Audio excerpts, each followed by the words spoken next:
Hello there. I'm Scotty. You're not. Welcome back to Shudder Horror Weekend. We're number 10. Don't know why I said it like that. We're number 10. Night of the Reaper. You may be a king or a real street sweeper, but sooner or later you dance with the Reaper. Interestingly enough, this was not a supernatural horror like I thought it was. Because the Reaper, you think. Even, it's weird, because this opening thing, which is very reminiscent of something like Halloween, or When a Stranger Calls, or even Scream, it's like, it feels supernatural. But when the reveal comes, oh, it's just someone in a mask. That's... We start off, first of all, this was directed by Brandon Christensen.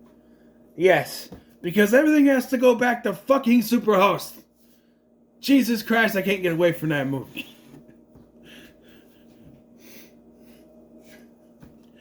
Superhost had Sarah Canning, which was in 3 of the movies that I was in.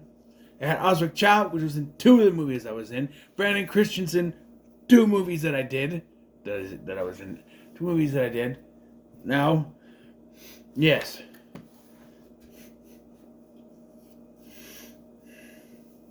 We got some recognizable actors. Canadian. Very Canadian. Ryan Robbins plays the sheriff. You may know him from stuff. Anything from Smallville to Stargate to even Sanctuary, which I keep bringing up. Good show. He plays the sheriff. You have Keegan Connor Tracy, who you know as the smoking lady from No, ma, I gotta go. Final Destination 2. Yeah, she got the... Yeah, her.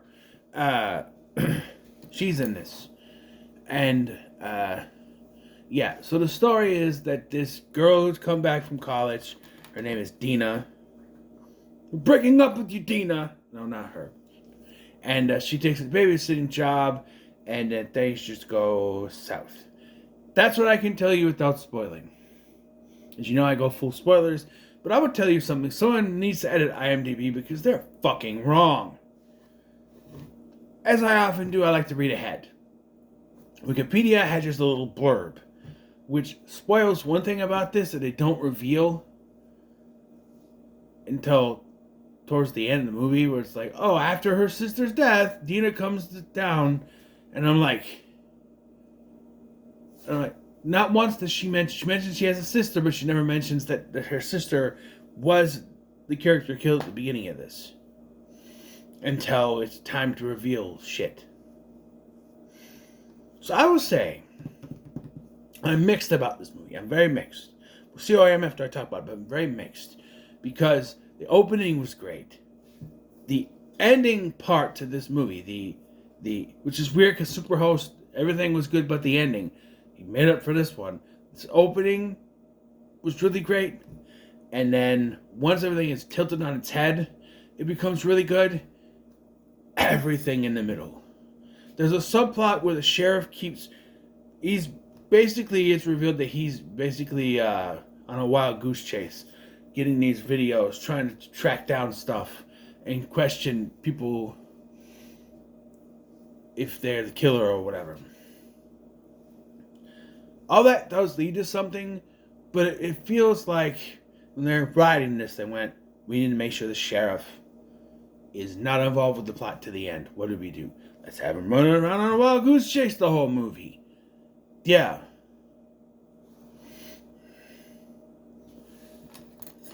But this movie actually starts with a babysitter played by Summer H. Howell. My friend Chucky over here knows who she is. She was, she played... I forgot her name. She was the niece from Curse and Cult of Chucky. And they killed her off because Cult of Chucky took place right after Curse. And they took 3 years, so she got older. And she's really older here. Yeah. I thought she was the new Holly from Stranger Things. but it's not her. I'm like, I know her. Is that the Holly from new Holly from Stranger Things? No, no. And I looked at her. I'm like, isn't that the niece from the Chucky, right? I forget her name. I'm sorry. But yeah, she's a babysitter. And you remember, I don't understand, and I went on a rant about this in my last review, and Can't Take It Back review. If you have an actress who doesn't smoke, do not have the character smoke. She's even worse than the chick from the last movie. She clearly didn't know how to do it. She's like, And it's clearly CGI smoke too. She's like, so you hold it like this, okay? You hold it like this. I don't smoke, but and this thing is kind of big. But I'm just saying, she's like, she clearly didn't know what she was doing. I'm sorry, you gotta be believable here, right? At least the chick in the last one had the attitude that she had done this before. The way she reached for it, the way she crushed out one and reached for another one, but she still didn't know how to do it. Just like, you know.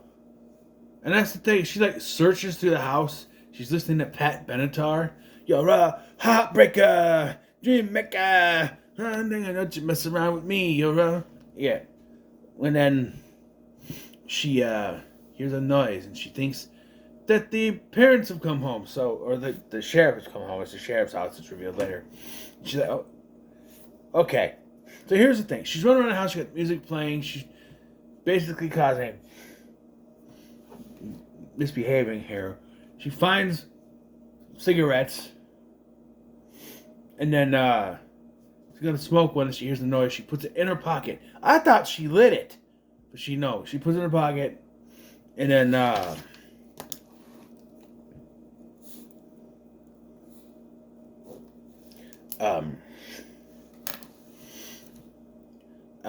so there's this thing where she does that and she just like comes to the door and stands there, or she waits and stands there for him to come to the door. And I'm just like, okay, if I was one of the parents, and I walked in and she was just standing there when I walked in, I would think something is up, right? This is experience for being a teenager. If you are doing something you're not supposed to be doing, you have to act relaxed. Just lay on the couch, watch TV. Something like that. Don't stand there waiting for them. That'll cue them into something is going on. And kids, if you're watching, don't take that advice. Be good. Just saying. Anyway, kids watch me. What am I talking about? Big body ugly fucker. You ain't watching me, kids. Except for my son. He watches me. He better. Well, he grounded. So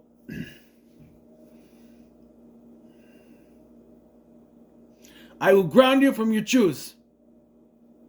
I will. He's not watching this. Anyway, so then it happens when she hears a noise. She goes upstairs and she finds the girl who. So there's a little girl in this opening. I'm assuming it's supposed to be the same house, right?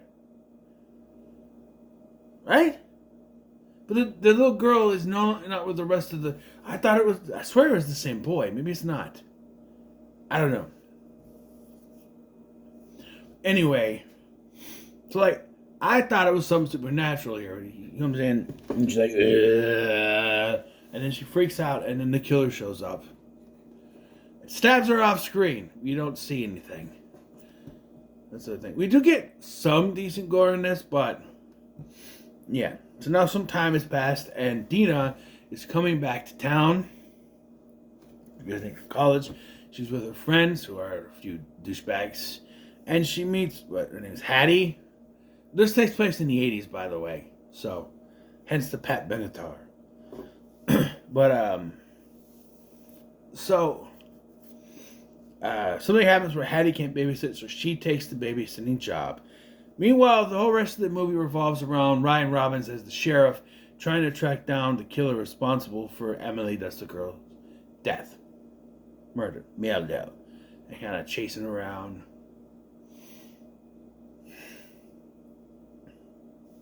So things get boggled a little bit, though.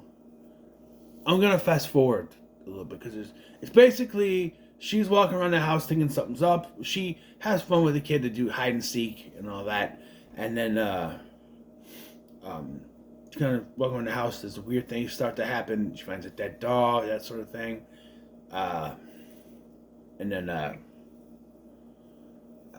the sheriff is constantly investigating and getting phone calls and all that. There's a bomb threat called in, and then they find out that's fake. And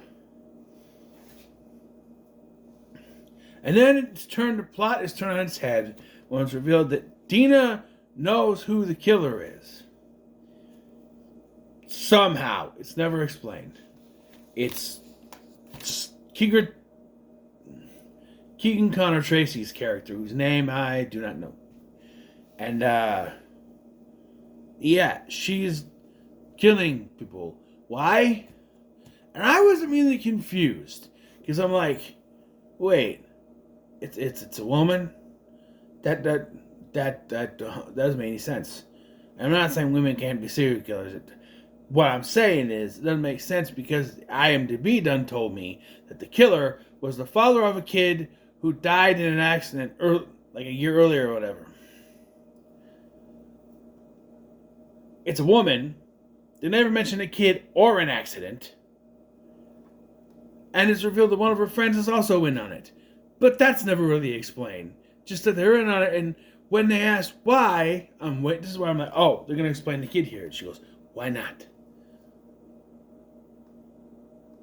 Who typed the stuff in at the IMDb? Because none of that is true. I'm just like, and that's where it kind of falls apart a little bit. Who is she? I don't know. Somehow, Dina knows who she is. No one else does. Like people watching don't know who she is. Like just this lady who shows up. Is she in earlier in the film? I don't know. But it's just her. And then her friend's involved. And while this was a cool kill, he goes to talk into the walkie-talkie that one of her other friends are talking into. And when he pushes the button, it blows his head off. That's never explained. How did you do that? What, huh? I was waiting for, I put explosives in it or something like that. Like, it's just, huh? How? And I thought we were going to have a problem because the sheriff finally shows his ass up. And you got Keegan Connor Tracy's character is like, oh, she did this to me and I tied her up to put her away. And he just shoots her in the head. He realizes that it was her.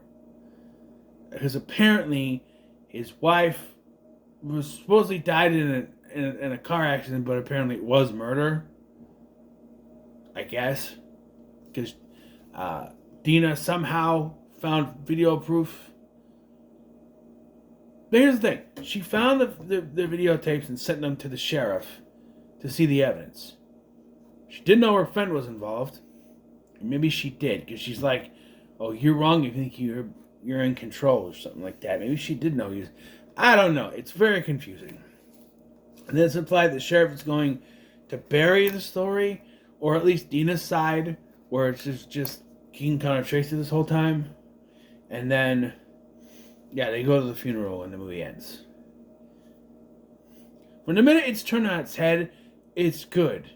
What I don't like about it is like we have this moment like, ha, gotcha, I know who you are. And then she's just, not immediately, but eventually, she's then knocked out and tied up. I know they probably had to do that for the sheriff to walk in and realize, but what would it have been like? Because I was sitting here and I'm like, well, she's in charge now. The sheriff's going to walk in and she's the one that's going to, no, don't do that. Don't do that. And knowing who the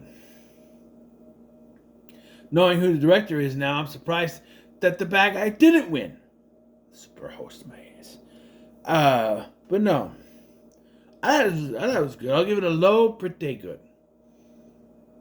It was good, but there's just it gets bogged down a little bit, you know? I believe that's the last Shudder one I was going to do Not for the weekend. Not for the weekend. Don't go there. For this year, because I had some. Where the hell is my list? Is it after this? It is after this. Okay. Because I don't know why this piece of paper keeps falling on the floor. I wrote down Night of the Reaper.